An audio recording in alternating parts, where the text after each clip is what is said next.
Olá, irmãos, a graça e a paz do Senhor Jesus. Tudo bem com vocês que estão aí de casa nos assistindo? Então, meu nome é Eduardo e é uma alegria poder estar aqui novamente com vocês, podendo compartilhar aquilo que a palavra de Deus tem para nos alimentar.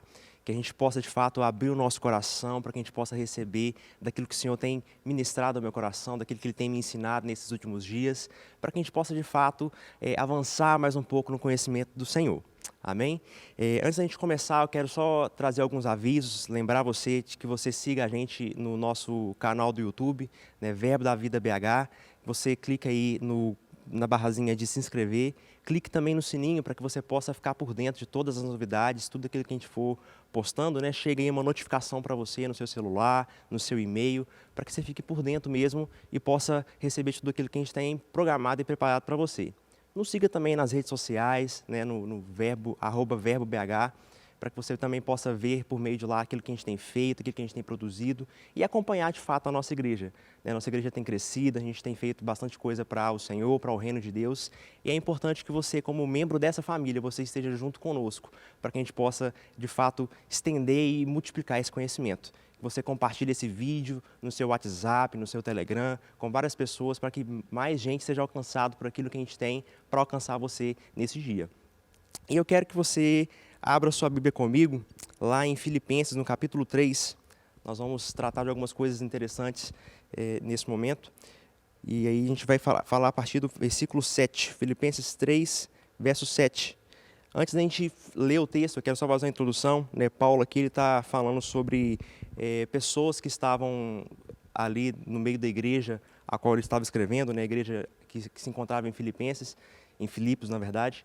E ele vai falar sobre um pessoal, um tipo de grupo que estava se gloriando, estava se gabando por ser de fato judeu, por ser ali circuncidado e algumas coisas do tipo. E aí ele vai dizer, olha, se alguém pode se gabar, se alguém pode se gloriar, né, na carne, eu ainda mais posso fazer isso. E aí Paulo vai do versículo 3 ao versículo 6, ele vai dar ali uma lista de coisas a qual ele poderia de fato se gloriar na carne, né? Ele vai falar do seu currículo, digamos assim. Só que chega no verso 7, que é o verso que nós vamos ler, ele diz assim, mas o que para mim era lucro, passei a considerar como perda, por causa de Cristo. Mais do que isso, considero tudo como perda, comparado com a suprema grandeza do conhecimento de Cristo Jesus, meu Senhor, por quem perdi todas as coisas. Eu as considero como esterco para poder ganhar a Cristo, e ser encontrado nele, não tendo a minha própria justiça que procede da lei, mas a que vem mediante a fé em Cristo Jesus. A justiça que procede de Deus e se baseia na fé. Verso 10 ele diz, quero conhecer a Cristo, o poder da sua ressurreição e a participação em seus sofrimentos, tornando-me como ele em sua morte, para que de alguma forma alcance a ressurreição dos mortos. Verso 12 ele vai dizer, não que eu já tenha obtido tudo isso, ou que tenha sido aperfeiçoado, mas prossigo para alcançá-lo, pois para isso também fui alcançado por Cristo Jesus. Irmãos, não penso que eu mesmo já tenha alcançado, mas uma coisa faço, esquecendo-me das coisas que ficaram para trás e avançando para as que estão diante de mim, prossigo para o alvo, a fim de ganhar o prêmio do chamado celestial de Deus em Cristo Jesus. Então, antes da gente extrair algumas coisas que esse texto tem a nos dizer, eu quero fazer uma introdução para que a gente possa mostrar um pensamento, né, que tem permeado dentro da igreja, e não só dentro da igreja, nós vamos ver um pouquinho disso, mas é um pensamento grego antigo, né, um pensamento filosófico que se remete a um filósofo chamado Aristóteles. Aristóteles ele foi um filósofo grego da Grécia Antiga, né, vivia ali em Atenas, ele nasceu aproximadamente em 384 a.C., e ele teve várias contribuições para a filosofia, tanto que se você for estudar filosofia hoje, você vai ter que obrigatoriamente passar um bom período estudando aí sobre Aristóteles também. E ele, né, com todas as suas contribuições aí filosóficas, alguns dos seus pensamentos, eles perduraram durante toda a humanidade depois dele. Se a gente for considerar o ano em que ele nasceu, a gente já tem aí quase 2.400 anos depois que Aristóteles nasceu, e até hoje a gente vê, de forma direta e indireta, pensamentos, né, aquilo que foi depois dele, que deu continuidade após a morte dele. E um desses pensamentos, além de alcançar a humanidade, também alcançou a igreja. Por exemplo, olha a influência de Aristóteles. A gente sabe que o Novo Testamento, que a gente tem em nossas mãos, ele foi escrito em grego. E isso se deve, em grande parte, ao que Aristóteles fez. porque foi por causa dele, por causa do que ele ensinou ali a várias pessoas, que o grego se espalhou em várias regiões do mundo, naquele mundo oriental. Então, isso fez com que Aristóteles também chegasse e influenciasse até mesmo o cristianismo dessa forma, e outras contribuições também. E uma das coisas que Aristóteles fez na humanidade, que influencia todo mundo, todas as gerações até hoje, é algo que ele foi definir como a busca pela felicidade. Aristóteles chega a dizer que a felicidade é o bem supremo e o fim perseguido por todos, né? Afinal de contas, quem não quer ser feliz na vida? Quem não quer alcançar aí felicidade, não é verdade? E a gente pode ver que, apesar de ser um pensamento antigo, né, velho, de uma filosofia, isso perdura até hoje. Todo mundo busca aí uma felicidade, todo mundo busca aí um meio de se encontrar, de ser feliz. A gente faz tudo na vida para tentar alcançar esse objetivo, né? Como se a única coisa que nós temos que fazer na vida é chegar a esse tipo de coisa, chegar a ser feliz. E aí ele vai desenvolver um pensamento em relação a isso, né, que para alcançar a felicidade, para alcançar esse alvo supremo da humanidade, eu preciso desenvolver o meu caráter baseado em princípios éticos. Ele vai falar sobre questões de que eu tenho que agir com virtude, né? Ser uma pessoa virtuosa, fazer coisas boas. Só que olha que interessante, existe um lado bom desse pensamento, né, que é a questão de que se eu tentar guiar minha vida dessa forma, eu vou querer de fato melhorar e aperfeiçoar o meu caráter. Isso, por um lado, parece ser até bom. Só que, por um outro lado, pode ser ruim, porque se eu somente coloco a questão de melhorar o meu caráter, de ser uma pessoa melhor, né, de agir baseada em virtudes boas, somente para alcançar um objetivo, eu estou fazendo, na verdade, uma moeda de troca. Eu não estou sendo bom, eu não estou fazendo coisas boas para, de fato, ser alguém bom, ser alguém que faz algo bom. Eu estou fazendo isso somente para alcançar um objetivo. Não estou fazendo isso porque eu quero ser uma pessoa melhor, mas porque eu quero alcançar um objetivo. Esse é o lado ruim desse pensamento de Aristóteles. E essa influência, né, dessa questão de felicidade alcançou também o cristianismo. A gente tem dentro do cristianismo um pensamento em que a gente também deve chegar ao alvo da humanidade, que é ser feliz. A gente fala, não, mas a vida cristã, ela nos ensina que a gente aceita Jesus, vive aqui nessa terra, uma vida difícil, né? A vida na terra, ela vai ser uma vida onde eu vou estar aqui enfrentando vários problemas, e aí um dia, então, eu vou morrer e vou para o céu, lá eu vou ser feliz. Então, a gente vê que dentro do cristianismo, essa influência desse pensamento filosófico também chegou, mas de uma forma em que a felicidade ela não se dá em coisas ou em chegar em um estado final de vida, mas, na verdade, em morrer e ir para o céu. Então, a gente vê que, além da influência, né, dentro do grego, que foi uma influência boa, a gente vê uma influência negativa dentro do que, né, Aristóteles influenciou o cristianismo. Porque se eu penso que a minha vida é somente morrer e ir para o céu, eu começo a ter na minha vida na Terra um tipo de pensamento em que eu vou produzir e vou viver de forma a criar regras, criar coisas que eu posso, coisas que eu não posso, somente para alcançar um objetivo. Eu troco de fato aquilo que o cristianismo ensina para poder viver baseado num princípio de eu vivo em santidade, eu vivo praticando boas obras, eu vivo no fruto do Espírito, não porque eu preciso disso, mas porque eu, fazendo isso, eu vou chegar ao céu. Esse tipo de pensamento é um pensamento que permeia a igreja, permeia a humanidade, mas não está dentro das Escrituras. Como a gente viu, voltando agora para Filipenses, né, que a gente viu em Filipenses 3, no verso 7, a gente vai ver algumas coisas e Paulo vai demonstrar por meio desse texto qual que é de fato o objetivo nosso como cristão. Nosso objetivo não é somente viver aqui na terra, morrer e ir para o céu, ficar com o Senhor eternamente. Afinal de contas, sair do meu corpo é o que eu preciso. Não é isso que a Bíblia ensina. Olha o que ele começa dizendo lá no verso 7. Lembrando que ele estava falando sobre coisas que ele era antes de aceitar Jesus. Ele diz, mas o que para mim era lucro, ou seja, o que eu considerava em grande estima, o que eu tinha ali por valioso, isso eu passei a considerar como perda. Não dou mais valor para isso. Não tem mais valor. Todas essas coisas que as minhas credenciais poderiam me legar, isso não tem mais valor na minha vida. Aí ele diz, eu não considero isso como valor mais por causa de Cristo.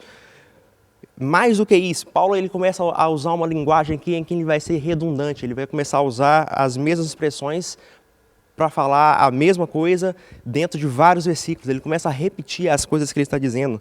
Ele vai dizer, mais do que isso, considero tudo como perda. É totalmente insignificante tudo isso, comparado com a suprema grandeza do conhecimento de Cristo Jesus. Então, Paulo considerou que conhecer a Jesus, que ter conhecimento de Deus, era muito superior a qualquer coisa que ele poderia ter. E aí ele vai continuar dizendo, no verso 8, né, comparado à grandeza do conhecimento de Cristo Jesus, meu Senhor, por quem perdi todas as coisas. Olha ele de novo sendo redundante, falando a mesma coisa, né? Ele perdeu tudo, ele se livrou daquilo que ele achava que era importante, ele não considera isso mais como precioso para ele. E aí ele vai dizer, eu considero como esterco para ganhar a Cristo, eu considero elas como coisas que não têm valor nenhum, como coisas que são abaixo de lixo, são esterco somente para ganhar a Cristo. E dessa forma ser encontrado nele, ser achado com ele. A Bíblia vai dizer em 1 Coríntios capítulo 6, verso 17, que aquele que se une ao Senhor se torna um espírito com ele. Então Paulo está dizendo que o conhecimento de Cristo, ele trouxe para ele o fato de que ele perdeu tudo que ele tinha no sentido de credenciais, de coisas humanas, para que ele pudesse de fato ganhar a Cristo, para que ele pudesse estar unido ao Senhor. E dessa forma, estando unido ao Senhor, ele se tornaria um espírito com ele estaria em Cristo. Aí ele vai dizer, não tendo a minha própria justiça que procede da lei. O que é essa justiça que procede da lei? A gente pode entender isso olhando para toda a revelação do Novo Testamento. A justiça que procede da lei é viver de uma forma onde eu pratico coisas para tentar ser aceito por Deus. Onde eu acho que a gente deve fazer algo ou andar em santidade para que eu possa de fato alcançar a salvação. Só que isso não é o que a Bíblia nos revela como a grande revelação daquilo que o Evangelho é. A Bíblia vai dizer que nós somos salvos por meio da graça, mediante a fé, que isso não vem por meio daquilo que a gente faz, não é por meio de nossas obras, é por meio daquilo que Ele fez. Então eu não posso achar que a minha justiça, que aquilo que eu pratico, que aquilo que eu faço vai de fato trazer salvação para a minha vida, vai de fato me justificar. É isso que Paulo está querendo dizer aqui para a gente. E esse pensamento, isso que a Bíblia nos traz, isso que a Bíblia nos revela, já elimina aquela possibilidade do pensamento, né, influenciado por Aristóteles, de que eu devo viver uma vida boa para alcançar o céu. Isso não é uma verdade, isso não é o que a Bíblia ensina. A Bíblia vai dizer muito pelo contrário, ela diz, não para que eu possa viver debaixo da minha própria justiça, mas que é a que vem mediante a fé em Cristo Jesus, a justiça que procede de Deus e que se baseia na fé. Ora, Romanos vai dizer que a gente recebe a Jesus por meio de confessar com a nossa boca e crer no nosso coração. Ele vai dizer que com o coração a gente se crê para respeito da justiça. O que significa a justiça de Deus que se baseia por meio da fé? Significa dizer que aquele que não conheceu o pecado, Deus o fez pecado por nós, para que nele eu fosse feito justiça de Deus. Então não é por aquilo que eu faço, é por aquilo que ele fez que eu então sou justificado. E aí ele vai trazer também, ele vai dizer, olha, já que não é por aquilo que eu faço, é por aquilo que ele fez que eu fui justificado, o que eu faço agora? O que eu devo fazer agora? Aí ele vai dizer no verso 10. Ele diz no verso 10. Ora, uma vez que eu sou justificado pela fé, eu quero conhecer a Cristo, o poder da sua ressurreição, a participação dos seus sofrimentos. Esse conhecer aqui é muito mais do que somente ouvir falar sobre Jesus. Esse conhecer aqui diz respeito a estar com o Senhor, a passar tempo com Ele, a ter intimidade com Ele, diz respeito a uma caminhada onde cada dia que eu passo com Ele, eu conheço mais um pouco dEle, eu conheço mais Ele intimamente. Não é simplesmente ouvir falar, não é simplesmente saber que Ele existe, é de fato ter um relacionamento com o Senhor. E aí ele diz no verso 11, para que de alguma forma, de qualquer que seja a forma como vai acontecer, eu alcance a ressurreição dentre os mortos. Esse versículo mostra de fato qual que é a expectativa, qual que é aquilo pelo qual nós fomos criados. Nós nascemos de novo, nós somos justificados em Cristo, não somente para morrer e ir para o céu. Nós somos justificados em Cristo para alcançar, para chegar até a ressurreição dos mortos.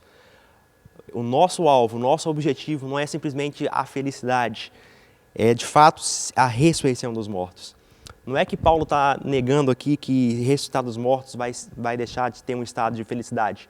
O que Paulo está mostrando é que, na verdade, é impossível alcançar esse estado de felicidade se não alcançar a ressurreição dos mortos. Quando a gente olha lá em Apocalipse, no capítulo 21, a gente vai ver que a Bíblia vai dizer que o novo céu e nova terra foram iniciados, porque a velha terra, né, já foi passada. E a Bíblia vai dizer que a nova Jerusalém que desce do céu está ali e o Senhor habita no meio do povo. E aí já não há mais tristeza, já não há mais doença, já não há mais morte, já não há mais choro. Então, o que Paulo está mostrando não é que não vai haver uma felicidade. O que Paulo está mostrando é que não pode haver uma felicidade se eu não alcançar o objetivo pelo qual eu nasci de novo, que é a ressurreição. A ressurreição diz respeito à salvação alcançando o meu corpo. O propósito de Deus nunca foi que o homem fosse somente um espírito vagando no céu. O propósito de Deus foi, de fato, que tanto o espírito, quanto a alma, quanto o corpo do homem fossem salvos, fossem, de fato, preservados. É isso que é o objetivo da vida humana. Não é simplesmente viver como um espírito, como um fantasma no céu, mas ter também o seu corpo envolvido nisso. É chegar à ressurreição dos mortos. É ter um corpo incorruptível. Aí ele vai dizer no verso 12, não que eu já tenha obtido tudo isso, ou que já tenha sido aperfeiçoado, ou seja, não que eu já tenha alcançado o alvo, não é que porque eu estou conhecendo a Jesus que eu já cheguei a esse alvo, que eu já cheguei à ressurreição. Aí ele vai dizer, mas prossigo para alcançá-lo. Essa palavra prossigo aqui, ela nos dá o sentido de algo que eu faço até que eu chegue no meu objetivo. Prosseguir é como se eu continuasse a caminhar, se eu continuasse a fazer algo. Então, o que Paulo está mostrando é que eu tenho um alvo, eu tenho um objetivo, que é a ressurreição dos mortos. Mas antes da ressurreição dos mortos, eu vou passar o meu tempo, vou gastar a minha vida em conhecer ao Senhor. Aí ele diz, eu vou prosseguir nisso até que eu alcance esse alvo. Ele começa a repetir as mesmas coisas, para que isso também fui alcançado por Cristo Jesus. Irmãos, não penso que eu mesmo já tenha sido alcançado, ou seja, não penso que eu mesmo já cheguei ao alvo pelo qual eu fui criado. Mas uma coisa eu faço. Novamente ele vai ser redundante, em outra vez vai dizer, né? Eu ainda não alcancei o objetivo, mas enquanto eu não alcanço esse objetivo, eu faço algo até chegar lá. Aí ele diz, esqueço-me das coisas que para trás ficam e avanço para as que estão diante de mim. Prossigo para o alvo a fim de ganhar o prêmio do chamado celestial de Deus em Cristo Jesus. Ou seja, enquanto eu não chego naquele alvo, na ressurreição, eu vivo a minha vida hoje para alcançar esse objetivo. A mudança que a gente tem do pensamento aristotélico, né, que influenciou a igreja, para o pensamento bíblico, é que eu não devo viver a minha vida para alcançar o objetivo. Eu vou alcançar o objetivo por causa daquilo que Cristo fez. E por causa disso, então, eu vou viver a minha vida de uma forma até eu alcançar esse objetivo. Um outro texto demonstra também uma certa importância para a gente dentro desse assunto, que se encontra lá em Colossenses, no capítulo 3, a partir do verso 2. Olha o que diz comigo. Mantenham o pensamento nas coisas do alto e não nas coisas terrenas, pois vocês morreram e agora a sua vida está escondida em Cristo, em Deus. Quando Cristo, que é a sua vida, for manifestado, então vocês também serão manifestados com Ele em glória. O que quer dizer ser manifestado com Ele em glória? É a mesma coisa que disse no verso, no capítulo anterior que a gente leu, né? É chegar à ressurreição dos mortos. Novamente, Paulo está aqui mostrando o objetivo, o alvo da nossa vida, que é chegar à ressurreição dos mortos, que é ter ali, ser manifestado com o Senhor em glória. E aí, da mesma forma como ele fez no texto, ele faz aqui de novo. Ele fala que a gente vai chegar a esse objetivo, que a gente vai ser manifestado com o Senhor em glória. Mas ele fala duas coisas para a gente fazer. Ele fala para a gente pensar nas coisas que são do alto e não nas que são das coisas aqui da terra. O que quer dizer isso necessariamente? Pensar nas coisas que são do alto na verdade, pensar nas coisas que não são da terra faz sentido a partir do verso 5. Ele vai trazer uma lista de coisas terrenas. O pensar nas coisas terrenas significa viver uma vida onde eu pratico atos que desagradam a Deus. É como se estivessem em um ato de rebeldia ao Senhor. Olha o que ele vai dizer, assim façam morrer tudo que pertence à natureza terrena de vocês. Imoralidade sexual, impureza, paixão, desejos maus e a ganância, que é a idolatria. É por causa dessas coisas que vem a ira de Deus, sobre os que vivem na desobediência, as quais vocês praticaram no passado, quando costumavam viver nelas. Mas agora abandonem todas essas coisas, ira, indignação, maldade, maledicência e linguagem indecente no falar. Não mintam mais uns aos outros, visto que vocês já se despiram no velho homem com suas práticas. Então, o pensamento terreno vai nos levar a viver uma vida com prática baseada nessas coisas. Essas são atitudes de quem fica com os pensamentos baseados em coisas terrenas. E aí, da mesma forma, a partir do verso 10, ele vai trazer o que significa pensar nas coisas que são do alto. Olha o que ele diz. Se revistam do novo, o qual está sendo renovado em conhecimento à imagem do seu Criador. Nessa nova vida, que já não há diferença entre grego, judeu, circunciso, incircunciso, bárbaro, cita, escravo, livre, mas Cristo é tudo e está em todos. Portanto, como povo escolhido de Deus, santo e amado, revistam-se de profunda compaixão, bondade, humildade, mansidão e paciência. Suportem uns aos outros e perdoem as queixas que tiverem uns contra os outros. Perdoem como o Senhor lhes perdoou. Acima de tudo, porém, revistam-se do amor, que é o elo perfeito. Ele vai falar algumas outras coisas aqui nos versículos restantes. Então, ou seja, o que Paulo está trazendo aqui, novamente ele vai mostrar o alvo da humanidade, a gente deve ser manifestado com ele em glória, é isso que nós somos destinados a ser. Nós vamos ser como ele no final da nossa vida. Mas até que isso aconteça, eu vou viver a minha vida pensando nas coisas do alto, praticando essas atitudes e não pensando nas coisas que são terrenas, não vivendo a minha vida de qualquer maneira. Então esse é o pensamento da palavra de Deus, para que a gente possa de fato viver a nossa vida dessa forma. A gente não faz algo para que a gente possa alcançar a salvação, mas porque a gente foi alcançado pelo Senhor, a gente de fato vive a nossa vida agora de uma determinada maneira. Então que a gente possa, através dessa simples mensagem, rápida, objetiva, que a gente possa de fato entender que eu não pratico o que é certo para alcançar um alvo, para alcançar um objetivo, mas porque eu vou alcançar um objetivo, eu já vou viver na minha vida agora como eu vou viver no futuro. Minha vida vai ser amanhã, eu já vivo ela hoje. Que a gente possa de fato praticar aquilo que a palavra do Senhor tem nos dito, para que a gente possa avançar naquilo que o Senhor tem nos chamado, nos comissionado a viver. Que você seja abençoado na prática da palavra, que o Senhor o abençoe e até a próxima. Fique com Deus. Tchau, tchau.